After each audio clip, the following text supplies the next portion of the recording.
बरूदा में खतरा कोई ना हो दुनिया में सबसे प्यारी पुस्तक बाइबल।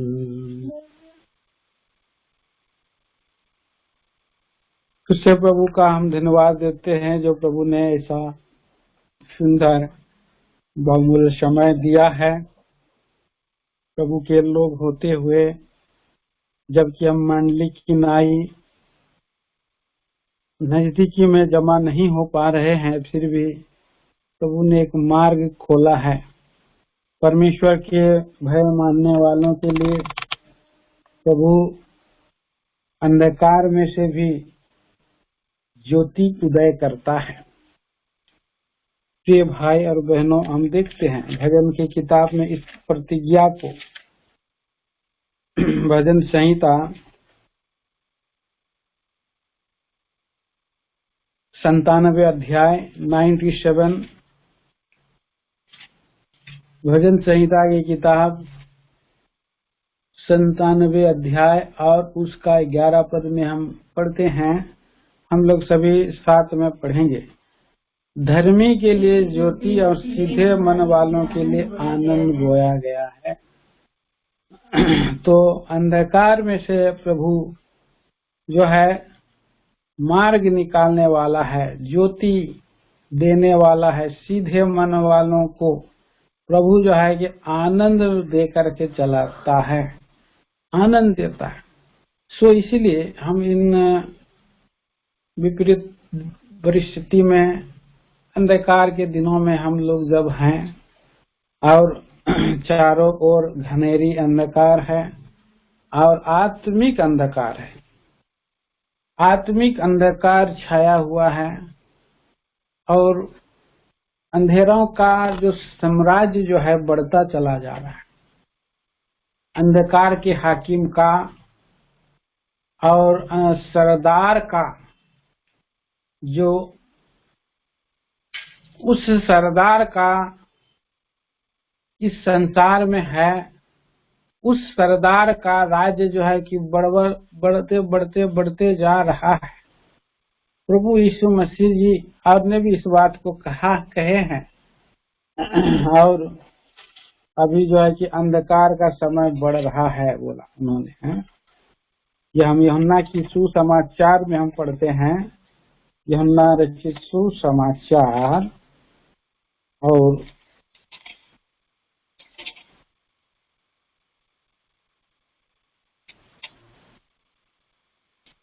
12 अध्याय, यूहन्ना सुसमाचार 12 अध्याय और उसका 35 पद में हम इस तरह से पढ़ते हैं।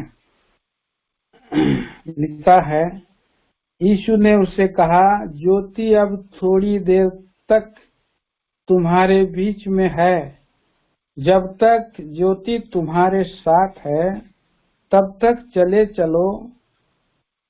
ऐसा ना हो कि अंधकार तुम्हें आ घेरे। जो अंधकार में चलता है वह नहीं जानता कि किधर जाता है। तो प्रभु का वचन में हम इस तरह से देख लेते हैं प्रिय भाई बहनों की अब थोड़ी देर ज्योति है, बोल रहा है, थोड़ी देर ज्योति है। और इस ज्योति में जब तक ज्योति है तब तक चले चलो, बोल रहा है। एक सुझाव प्रभु का आ रहा है। इस संसार में अंधकार चारों ओर घनेरी बढ़ते ही चला जा रहा है, लेकिन अभी ज्योति है, प्रकाश है, थोड़ी सी प्रकाश पुंज है और इसमें हम चल रहे हैं। और वो है वचन का प्रकाश। ये वचन, कोई शास्त्र, बाइबल, वचन का प्रकाश में हमें हर परिस्थिति में गाइड करता है, अगुवाई करता है, लिए चलता है। ये आपातकालीन जो नंबर्स हैं बाइबल में, जितने सारे प्रतिज्ञा है, वचन है, नंबर्स है, ये आपातकालीन परिस्थिति में उपयोग किए जाने वाला ये नंबर है। डायल कर सकते हैं, इस नंबर से आप बात कर सकते हैं, प्रियो, आपको आपके सहायता के लिए प्रभु जी यहाँ पर रख दिए हैं पूरे पवित्र शास्त्र बाइबल में ये सारे नंबर्स जो है रख रखे हैं, और हम कभी भी आ सकते हैं, इस नंबरों को देख सकते हैं, और इससे हम प्रभु के चरणों के पास आकर के जब हम उससे बातें करते हैं, एक अद्भुत हमको प्रभु संतावना देते हैं, ढाढ़स देते हैं, और हमें जो है अगुवाई करते हैं, संभालते हैं पवित्र शास्त्र के बाइबल वचनों को। हम जब पढ़ते हैं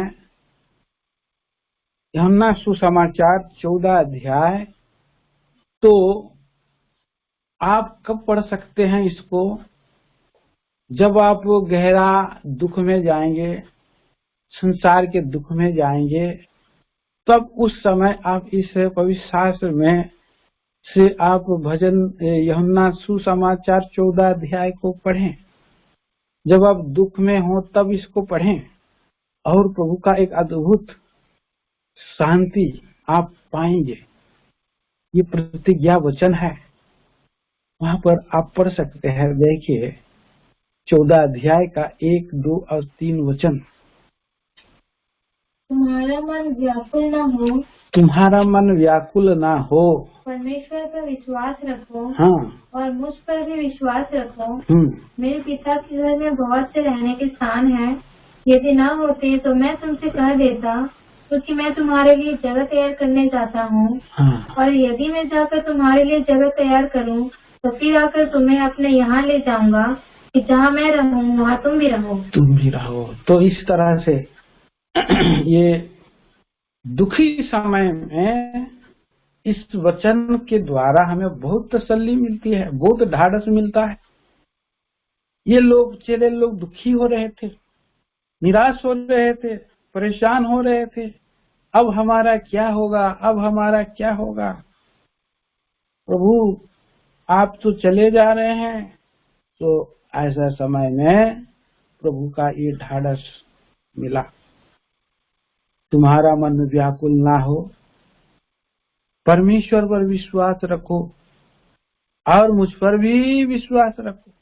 जब आप दुखी परिस्थिति में जा रहे हो, कठिन परिस्थिति में जा रहे हो, तो इस वचन के द्वारा अद्भुत तसल्ली देता है।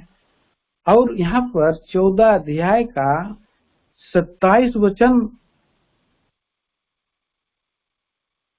पढ़िए। यूहन्ना सुसमाचार 14:27।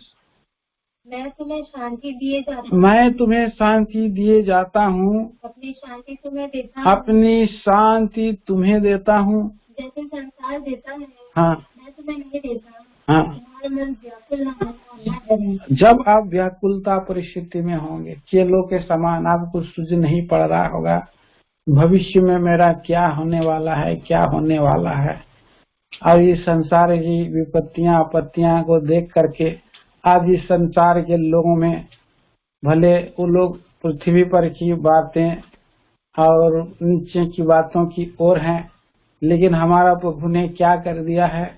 मन की आंखों को ज्योतिर्मय कर दिया है।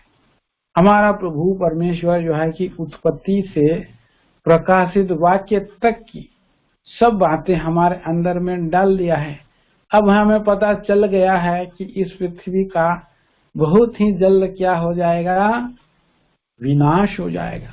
लोग जलाए जाने के लिए जा रहे हैं, पाप में बिगाड़ चारों ओर है, जगह जगह में और लड़ाइयां हैं, सांप्रदायिकताएं हैं, अनोखी अनोखी बातें हम सुन रहे हैं, देख रहे हैं। कोई बोल रहा है कि हमारा उड़ीसा में कहाँ बम फट गया, बहुत जोर से घटना घट गया, कहाँ पर बहुत बड़ा जो है ये हार्वेस्टर मशीन जो कि जल गया, और इस तरह से अनेक अनेक घटनाएं ऐसे बढ़ चली है, हो चली है। कहाँ टिड्डियां आकर के पूरा जंगल के पूरा चट कर गया। तो आज हमारा जीवन में हम देखते हैं कि सब परिस्थिति में आज जो खाद्य पदार्थों का दाम बढ़ते ही चला जा रहा है, आसमान छू रहा है। और किसान लोग हड़ताल में लगे हैं, बैठे हैं, अनेक परिस्थितियों में लोग जा रहे हैं, चिल्ला पुकार हो रहा है, तो आपको और मेरे को भी एक प्रकार का अंदर में भय आ जाता है, भाई अभी क्या होने वाला, ये संसार का क्या होने वाला, हम लोगों का क्या होने वाला है।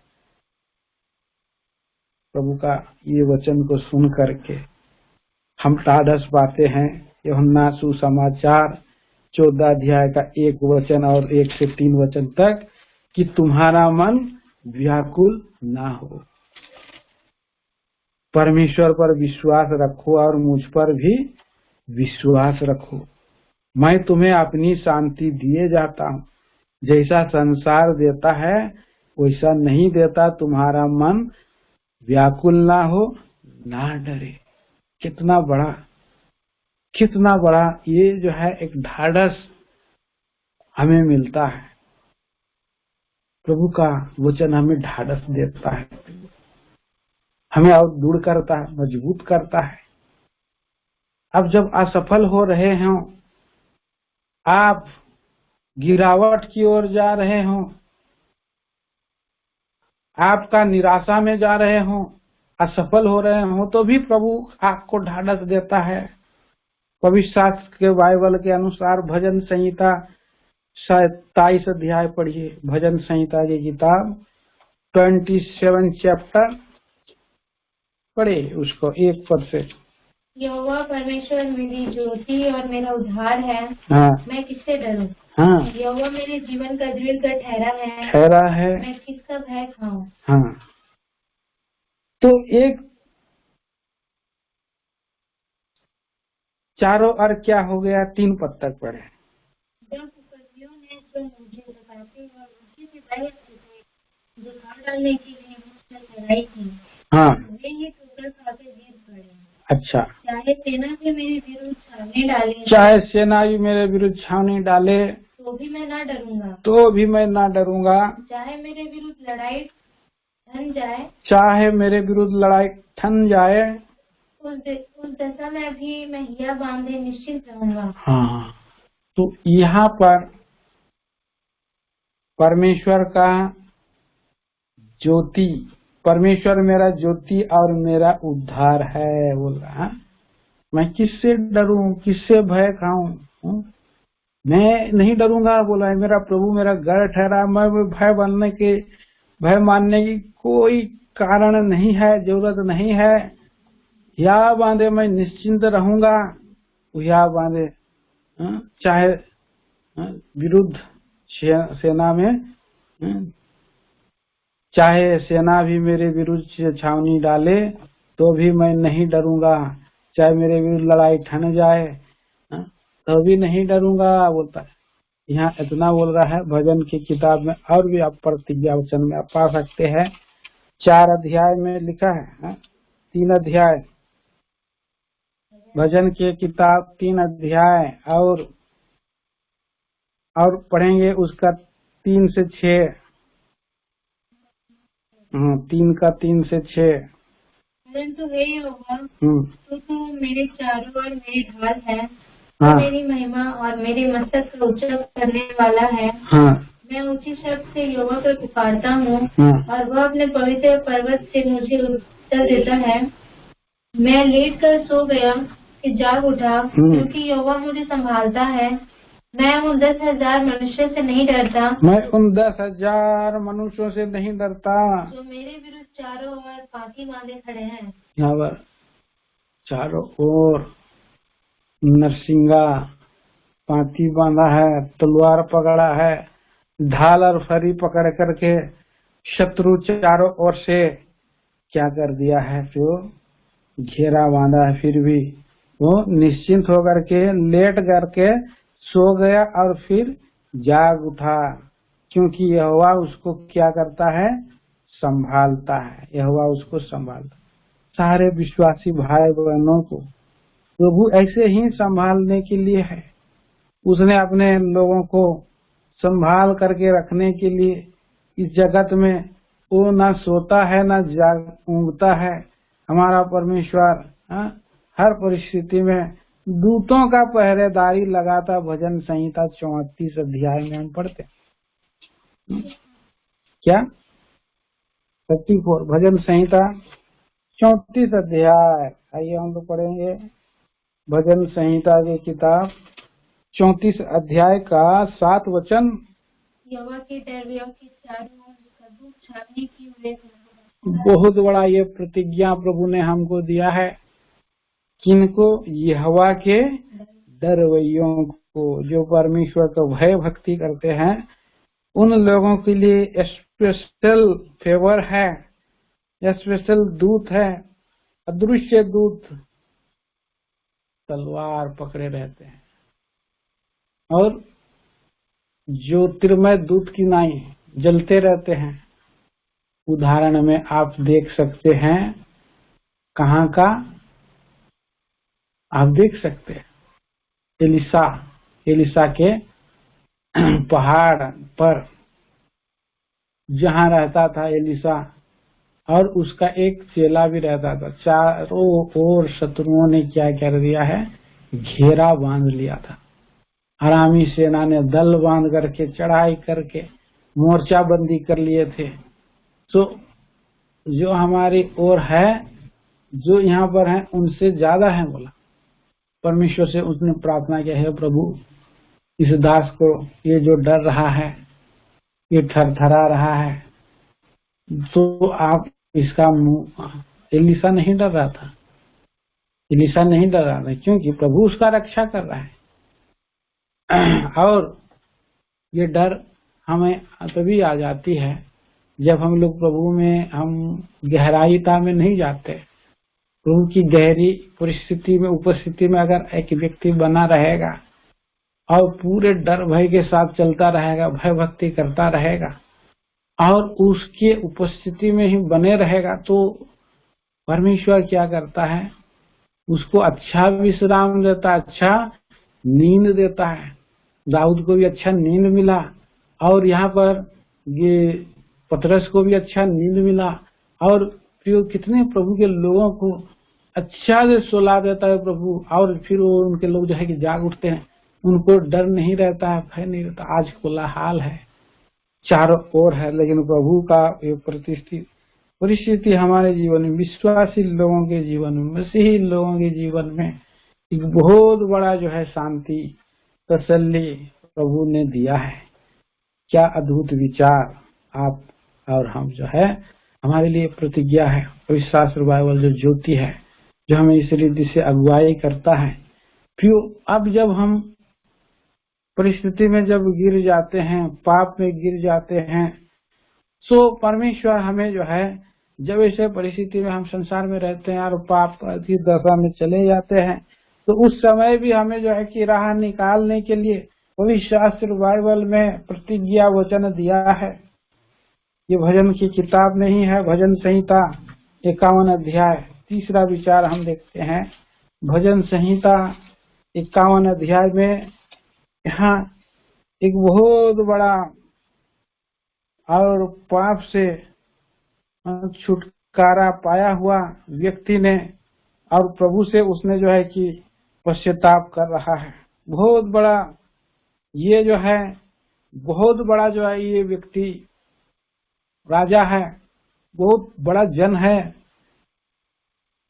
लेकिन उसने अपने आप को दीन किया है, अपने आप को खाली किया है, अपने आप को पश्चाताप किया है। जब कभी भी आप पाप करते हो, पाप में गिर जाते हो अनजाने में ही, लेकिन उसको जो है एक्सेप्ट करके प्रभु के चरणों के पास आना है, एक्सेप्ट करने लेना है, और पाप को छुपाना नहीं है।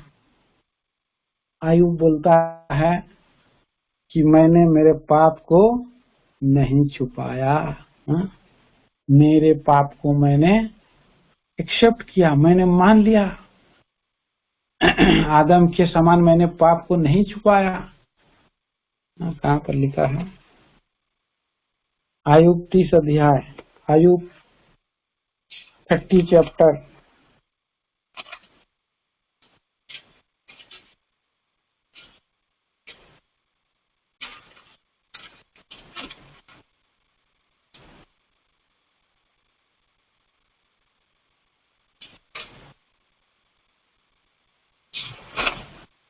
हाँ,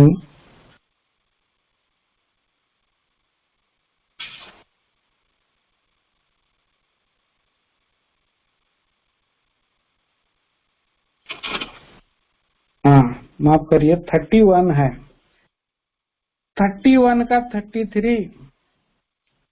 यदि मैंने आदम के समान अपना अपराध छिपाकर अधम को ढांप लिया हो। हाँ, तो इस दशा में उसका वैरी, उसका जो है, इस दशा में अगर ऐसी दशा में उसने अगर प्रार्थना किया होता तो क्या होता?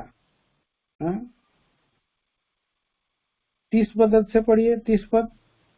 तो मैंने न तो श्राप देते हुए और न उसकी प्रार्थना की प्रार्थना करते हुए अपने मुंह से पाप किया है। और यदि मेरी डेरे के रहने वालों ने यह न कहा होता, ऐसा कोई कहाँ मिलेगा जो इसके यहाँ का मांस आकर्षित न हुआ हो। परदेसी को सड़क पर टिकना न पड़ता था, न बटोही के लिए अपना द्वार खुला रहता था। यदि मैंने आदम के समान अपना अपराध छिपा कर अपने अधम को ढांप लिया हो। तो ऐसे दशा परिस्थिति में ये है, उसका जीवन में दुख आया, क्लेश आया, तो उसने याद करा है, ये पाप को मानने वाला था आयुब भी। यदि मैं आदम के समान अपना अपराध छिपाकर अपने अधर्म को ढांप लिया तो प्रभु मुझे दंड दे बोलता है।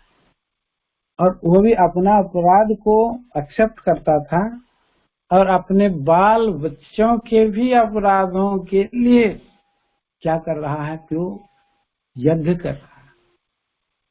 कदाचित उन्होंने खाते पीते समय, खाने पीने की परिस्थिति में उन्होंने जो है किसी को बोल दिया हो कुछ मुंह से या सोचने से या देखने से या कुकर्म कुछ भी कर लेते हैं। जवानी का पाप उनको क्या कर देता है? और गटरी के समान जो है बांध लेता है। तो इसीलिए उसने बार बार यज्ञ करने वाला व्यक्ति था और अपना भी अपराध को नहीं छिपाता। और अपराध को छिपा लेना मतलब नहीं मानना विश्वासियों के लिए सबसे बड़ी मूर्खता है। विश्वासी लोग, प्रभु के लोगों को यह कि पाप क्षमा करने का एक मार्ग प्रभु ने निकाल दिया है, तो उस पाप को अंगीकार करने के लिए आप और मैं क्यों पाप को हम अंगीकार ना करें? हम और आगे पीछे अगर घूम घूम करके हम सोचे देखे, कुछ लोग क्या करते हैं कि पाप को नहीं मानते हैं और वो लोग मूढ़ होते हैं। पवित्र शास्त्र बाइबल में लिखा है, देखिए नीति वचन की किताब, नीति वचन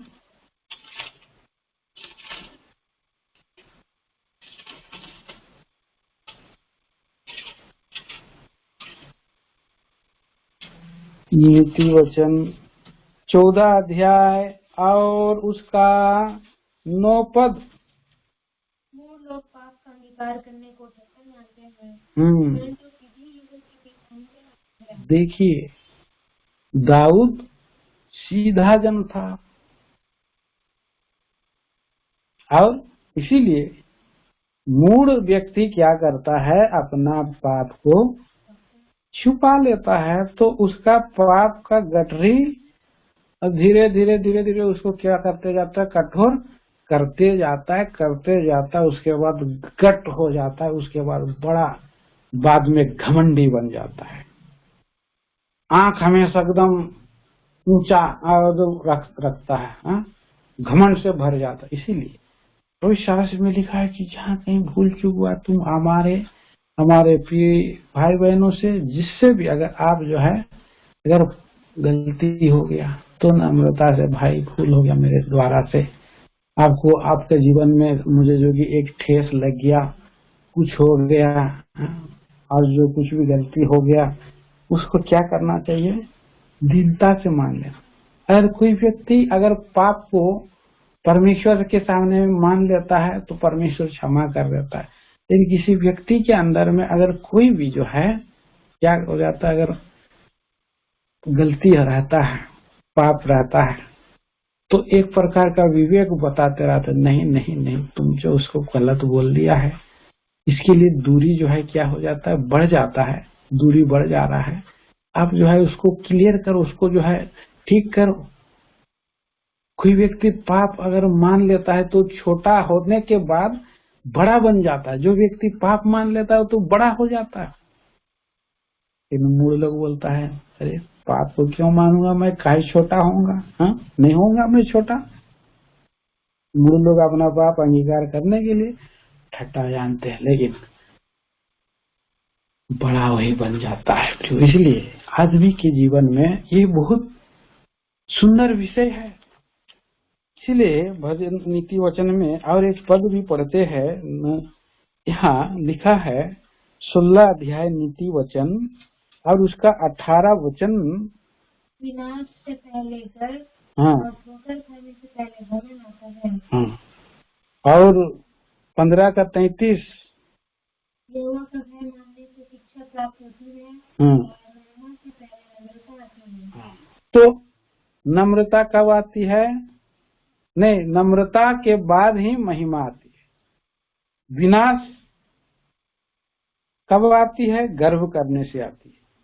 और नम्र जब हो जाता है तभी महिमा आती है। तो यहाँ एक प्रोसेस है, कितना सुंदर ये प्रोसेस है। इसीलिए दाऊद को ये बहुत बड़ा प्रतिज्ञा का लाभ मिला उसने, और उसने जो है अपने पाप को क्या कर लिया, स्वीकार कर लिया, अंगीकार किया, और दूसरों के लिए भी एक गिरे हुए लोगों के लिए एक आशीष का कारण बन। भविष्य बाइबल 51 अध्याय भजन संहिता की किताब 51 अध्याय में इसलिए आगे कहता है 13 पद में 13 वर्ष, तब मैं अपराधियों को तेरे मार्ग दिखाऊंगा और पापी तेरी ओर फिरेंगे। हाँ, तब मैं अपराधियों को तेरा मार्ग दिखाऊंगा और पापी तेरी ओर फिरेंगे। तो इसलिए उसने पहले प्रभु से बहुत समय तक अपने आप को दीन बनाए रखा।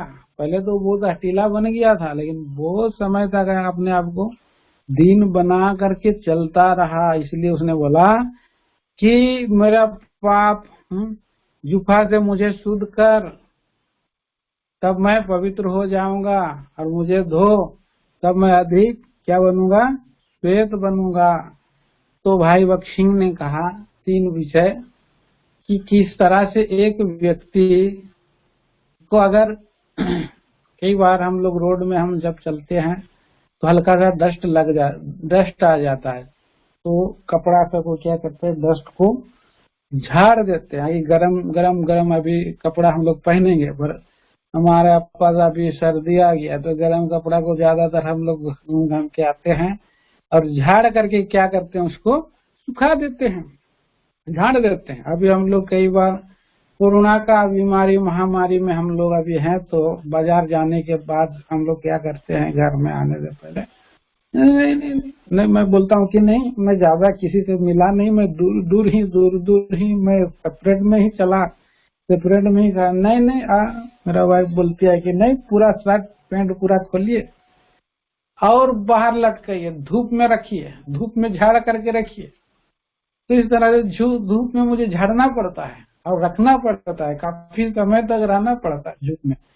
और कई बार हम लोग आ जाते आते और दिन भर पहनते हैं तो कलर में भी क्या आ जाता है, कपड़ा में आ जाता है, कॉलर में दाग धब्बे आ जाते हैं, शर्ट भी पूरा एकदम सब धब्बे आ जाते हैं। उसको क्या करते हैं, साबुन में हमको सर्फ में डालना पड़ता, सर्फ में डाल करके रगड़ देने से, उसके बाद घुमा देने से ये साफ हो जाता है, और उसके बाद सुखा देना पड़ता है। और उसके बाद कई बार जो है कि चाय पीते पीते लग गया शरीर पैंट में शर्ट में, तो जाता नहीं है जल्दी। उसके लिए क्या करना है, नींबू का रस रगड़ो, और कुछ भी विशेष प्रकार का एक कोई चीज रगड़ना पड़ता है, उसको रगड़ते रहें। अभी आप बोलेंगे कि नहीं रगड़ेंगे इसे ही, तो उसको काफी समय मेहनत में जाना पड़ता है। इसीलिए कई बार छोटा पाप होता है तो उसको जो है कि ऐसे हम लोग हल्के में तुरंत जो है कि हम लोग कई बार जो है कि मीडियम पाप होता है। की बात गहरा पाप होता है। गहरा पाप के लिए बहुत लंबा प्रोसेस में जो है उसका साफ सफाई प्रक्रिया में जाना पड़ता है। और कई बार जो है कि और भी पाप का गठरी एकदम भारी रहता है। उसके लिए प्रभु क्या करता है, यहाँ पर आग में साफ किया जाता है। आग में कुछ सामान सोने बहुमूल्य वस्तुओं को क्या किया जाता है, फिर वो आग में उसको लेकर के डाला जाता है। प्रभु आग क्यों लाता है? आग ताड़ना क्यों लाता है? क्योंकि प्रभु के लोग क्या करे, आग से ताए हुए नाशवान सोने से भी कहीं बहुमूल्य बने। पढ़ेंगे, आइए हम यशायाह नबी की किताब उसका 48 अध्याय, यशायाह नबी की किताब 48 चैप्टर, और यहाँ पर लिखा है और 9 और 10 वचन। अपने ही नाम के निमित्त मैं क्रोध करने में विलम्ब करता हूँ। अपने ही नाम के निमित्त मैं क्रोध करने में विलम्ब करता हूँ। और अपने महिमा के निमित्त अपने आप को रोक रखता हूँ। हाँ, ऐसा न हो कि मैं तुझे काट डालूं। हाँ, देख मैंने तुझे निर्मल तो किया, देख मैंने तो निर्मल किया, परंतु चांदी के समान नहीं। चांदी के समान नहीं। मैंने दुख की भट्टी में परख कर तुझे चुन लिया है। हाँ, तो मैंने तुम्हें दुख की भट्टी में परख करके चुन लिया है। तो यहाँ दुख आता है मनुष्य के जीवन में और प्रभु ही लाता है, दुख से हमें शुद्ध करता है। हमें ये दुख जो समय आता है, कष्ट समय आता है, इसमें अपने आप को एक प्रकार से देखने का समय मिलता है, रिवाइव करने का समय मिलता है ना। अभी कई बार हम लोगों को सोचते हैं, पिछले दिनों में मैं एक बात सीखा कि पिछले दिनों में मैं देखता हूँ कि मेरा जो है एक दांत बहुत जोर से उखड़ गया। खाने की चीज सब खाते खाते दांत में गड्ढा हो गया। और उसके बाद मैं सोचने लगा कि भाई मैं तो जो है ये कैसे हो रहा है, मैं बहुत स्पीड खाता हूँ, मैं तो नॉर्मल खाना चाहिए, है ना। तो कुछ शिक्षा मिलता, छोटा सा शिक्षा मिला मुझे। तो कुछ लोगों को शिक्षा मिलता, आगे के लिए सावधान हो जाते हैं। भाई आप ऐसा चल रहे हैं, आप ऐसा नहीं चलना है, आपसे ऐसा चलना है, आप ऐसा परिस्थिति में हमें रहना। तो हमें दुख आता है तो हम सोचते हैं, प्रभु का वचन हमें सोचने के लिए मजबूर करता है। देखिए आप पढ़ सकते हैं श्रेष्ठ गीत सबोपदेशक 7 अध्याय, सबोपदेशक 7 अध्याय और 14 वचन। यहाँ लिखा है, सुख के दिन तू सुख मान और दुख के दिन सोच। सोचो कि दुख के दिन में हमें क्या करना पड़ता है, सोचना पड़ता है। और किसी का मान लिया जाए चलते चलते एक्सीडेंट हो गया, उसका पैर अभी कहाँ है, लटका हुआ है, तो उस समय वो चल नहीं सकता है, तो क्या कर सकता है, सोच सकता है। और इस समय हमें प्रभु का वचन हमें बार बार जो है याद आते रहता है। प्रभु मेरे क्या गलती हो गया, ये क्यों हो गया, ऐसे हम सोचते रहते हैं। तो प्रभु हमें कुछ ताड़ना में लेकर के जाता है, शारीरिक ताड़ना में ले जाता है, मानसिक ताड़ना में ले जाता है और कष्ट फेलियर में ले जाता है। इसके द्वारा से हम लोग सीखते हैं, क्योंकि प्रभु हमें ऐसा लेके चलता है चिंता करने के लिए, हमें ठीक ठाक करने के लिए। हम प्रभु की परिस्थिति में फिर से हम आ जाएं, और मैंने तुझे कैसा निर्मल किया, परंतु चांदी के समान नहीं, मैंने चांदी के बदले दुख रूपी भट्टी में से तुझे चुन लिया है। तो इसके जीवन में ऐसा, मनुष्य के जीवन में, दाऊद के जीवन में क्या आ गया, दुख आ गया, बेटा मर गया, उसका बेटा मर गया क्योंकि वो पाप का पुत्र था, पाप से उससे उत्पन्न हुआ, और इसीलिए बाहर में उसने सोचा कि मैंने बहुत बड़ा गलती किया, ये गलती बहुत बड़ा चिन्ह छोड़ दिया है, उसके पीछे पीछे चला। तो हम आगे हम देखते हैं और भी पवित्र शास्त्र हमें वचन के द्वारा अगुवाई करता है।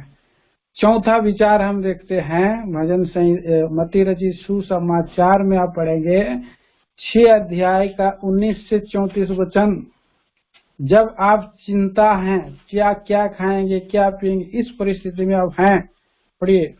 अपने लिए पृथ्वी पर धन इकट्ठा न करो, हाँ, जहाँ कीड़ा और काई बिगाड़ते हैं और जहाँ चोर सेंध लगाते और चुराते हैं, परंतु अपने लिए स्वर्ग में धन इकट्ठा करो, अपने लिए स्वर्ग में धन इकट्ठा करो, जहाँ न तो कीड़ा और न काई बिगाड़ते हैं, और जहाँ चोर न सेंध लगाते और न चुराते हैं, क्योंकि जहाँ तेरा धन है वहाँ तेरा मन लगा रहेगा।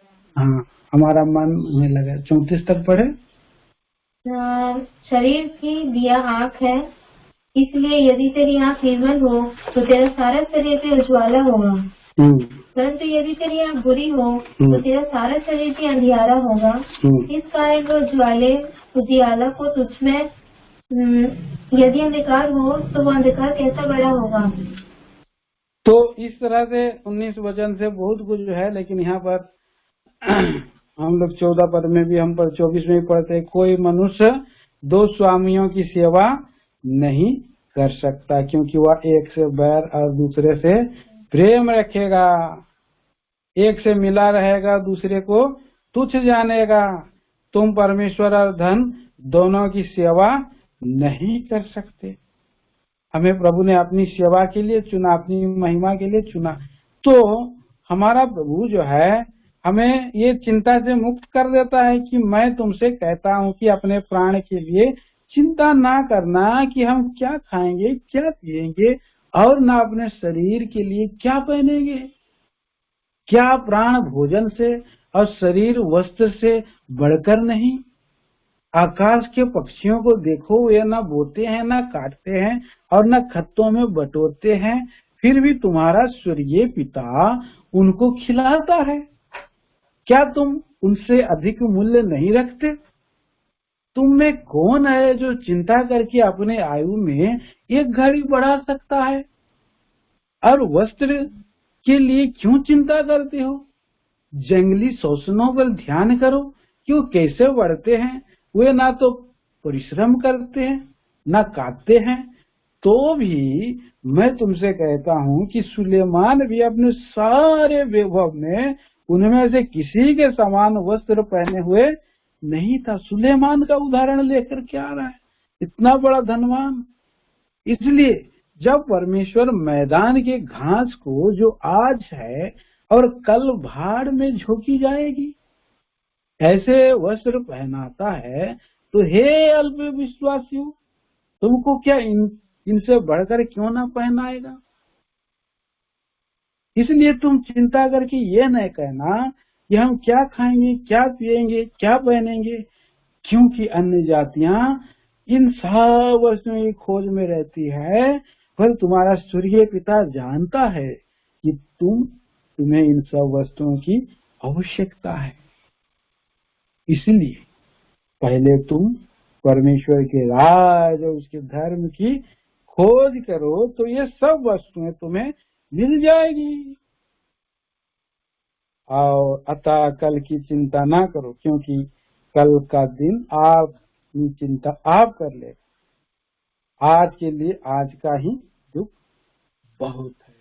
तो इसलिए तो यहाँ पर जब हम चिंता कर रहे हो, हम जब चिंता है तमाम संसार में रहने खाने पीने के लिए, तो दिखता आज इस संसार में आप देखिएगा बहुत सा और भिखारियों को देखिएगा, लेकिन यीशु के नाम में कभी कोई जो है भीख मांगता हुआ नहीं मिलेगा, कहीं नहीं मिलेगा। यीशु के नाम से सुसमाचार सुनाने वाला नहीं मिलता। एक बार मैं देखा था, और इसी तरह से हम देखते हैं कि सुसमाचार, एक भिखारी सुसमाचार सुना रहा, लेकिन वो भीख नहीं मांग रहा, ट्रेन में गाना गा रहा था,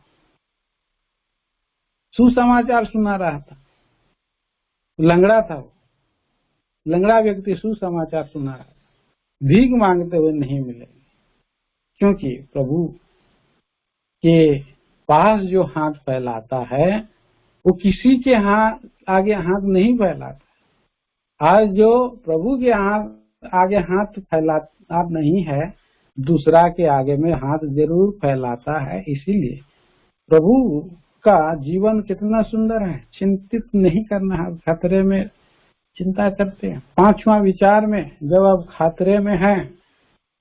खतरे में हैं तो भजन संहिता 91 अध्याय को याद करेंगे, और वहाँ पर आप उन्हें जो है कि उसकी प्रतिज्ञाओं को आप दावा कर सकते हैं। जब आप खतरे में हैं, दुख परिस्थिति में, क्लेश परिस्थिति में हैं, तो मेरे भाई बहनों, इस तरह से आप अपने जीवनों को और जांचते हुए पवित्र शास्त्र में बहुत सा प्रतिज्ञा वचन को हम दावा कर सकते। जब हम प्रभु से दूर हो रहे हों, हमें ऐसा लग रहा है कि हम प्रभु से दूर हो रहे हैं, तो आप भजन संहिता 139 अध्याय को आप पढ़ना। 139 अध्याय में और प्रभु से बोलना है, हे प्रभु, तू मेरा चलना फिरना, मेरा उठना बैठना मुझे दूर से ही जान लेता है। अब मैं जब गर्भ में बनते जाता तब भी आपकी किताब में मेरा नाम लिखा था, और इसीलिए प्रभु जी आप मुझको अगुवाई करें, प्रदीप्त जीवन के लिए अगुवाई करें। ऐसा प्रार्थना आप कर सकते हैं, हम सभी प्रार्थना ऐसा कर सकते हैं। पढ़ेंगे, उसका बहुत सुंदर पद है, आखिरी में, आखिरी पद हम पढ़ेंगे 139 अध्याय 139, और पूरा अध्याय में ही हम जब प्रभु से दूर रहते हैं तो ये सिद्ध ज्ञान की प्रार्थना जो है सिखाया है दाऊद ने। लिखा है 23 वचन और 24 वचन। हे परमेश्वर, मुझे जांच कर जान ले, मुझे परख कर मेरी चिंताओं को जान ले, और देख कि मुझ में कोई बुराई चाल है कि नहीं, और अनंत के मार्ग में मेरी अगुवाई कर।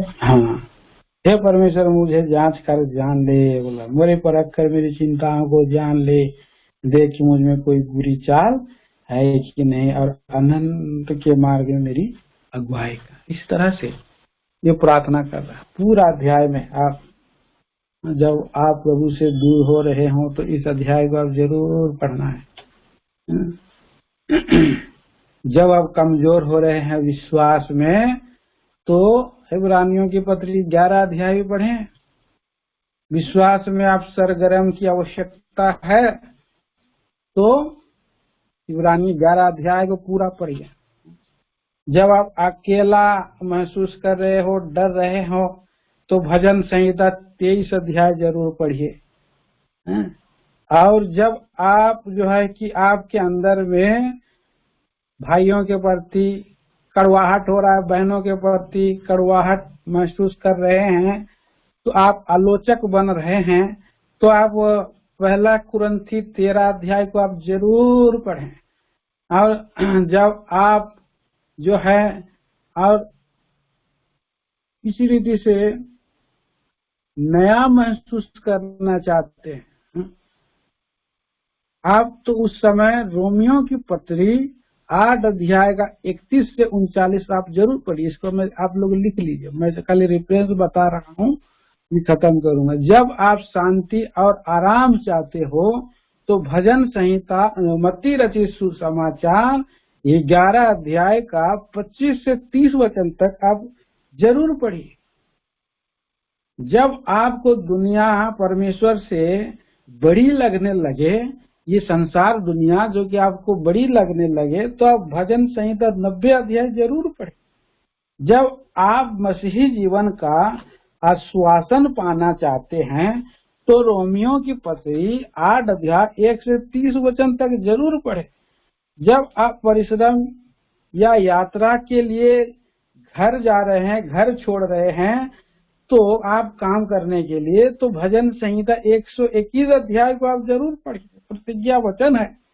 जब आपकी प्रार्थना संकीर्ण या छोटी या आप स्वार्थी हो रहे हों, तो भजन संहिता 67 अध्याय को आप जरूर पढ़िए। जब आप किसी कार्य के लिए साहस या प्रोत्साहन चाहते हो, तो यहोशू की किताब 1 अध्याय जरूर पढ़िए। अगर आप निवेश करना चाहते हैं, रिटर्न के बारे में सोच रहे हैं, तो आप मरकुस 10 अध्याय पढ़िए। आप किसी व्यक्ति या जोड़ीदार के साथ पाने के लिए चाहते हैं, तो आप रोमियो की पत्री 12 अध्याय जरूर पढ़िए। आप किसी महान आविष्कारक या आविष्कार के लिए हैं, तो यशायाह 55 अध्याय पढ़िए। सच्ची खुशी पाने का रहस्य संत पौलुस के अनुसार कुलुसियों की पत्री 3 अध्याय 12 से 17 आप जरूर पढ़िए। जब आप उदास हैं, भजन 27 पढ़िए। जब आपके लिए पवित्र आत्मा का फल उपयोगी हो, तो इसके लिए यूहन्ना 15 अध्याय पढ़िए। जब आपका बटुआ खाली हो, तो भजन संहिता 37 पढ़िए। जब आप लोगों में विश्वास खो रहे हो, 1 कुरिन्थी 13 अध्याय पढ़िए। जब लोग आपको निर्दयी लगते हो, तो यूहन्ना 15 पढ़िए। जब आपने काम के बारे में निराश हो, तो भजन 126 पढ़िए। जब आपको लगे दुनिया छोटी हो रही है, आप महान और आप भजन संहिता 19 पढ़िए। जब आप नुकसान में संघर्ष कर रहे हो, तो लूका 15 अध्याय पढ़िए। जब आप में विश्वास की कमी हो, तो निर्गमन 14 पढ़िए। जब आपकी स्थिति निराशाजनक हो, तो फिलिपी 4 अध्याय 4 से 9 जरूर पढ़ें। जब आपको सही मार्गदर्शन की जरूरत हो, तो भजन संहिता 73 अध्याय 21 से 26 पढ़िए। जब आप कमजोर पड़ रहे हो, भजन संहिता 18 अध्याय 1 से 19 जरूर पढ़िए। इन सारे प्रतिज्ञाओं के द्वारा प्रभु आपका निकट में आ जाएगा। आप हर परिस्थिति में प्रभु की ढाढ़स को आप पाते चले जाएंगे। प्रिय भाई बहनों, इस तरह से हम प्रभु में हम बलवंत हो सकते हैं, और हर परिस्थिति में हमें प्रभु जो है कि जीवन से बढ़ करके बनाएगा। प्रभु हमारी इन विचारों के द्वारा प्रभु हमें आशीष दे, सहायता करे। आइए हम लोग सप्ताह जो हम लोग कल शुक्रवार की फ्राइडे जो अभी हो रही थी, वो सेवा नहीं होगी कल, क्योंकि प्रभु का दास अभी बीमार परिस्थिति में है। प्रभु का दास भाई जी के जॉनसन के लिए लगातार प्रार्थना करिए, उन्हें रिकवर मिले। और ये शनिवार को जो है उपवास प्रार्थना है। तो उपवास प्रार्थना हम लोग 9:30 बजे से वचन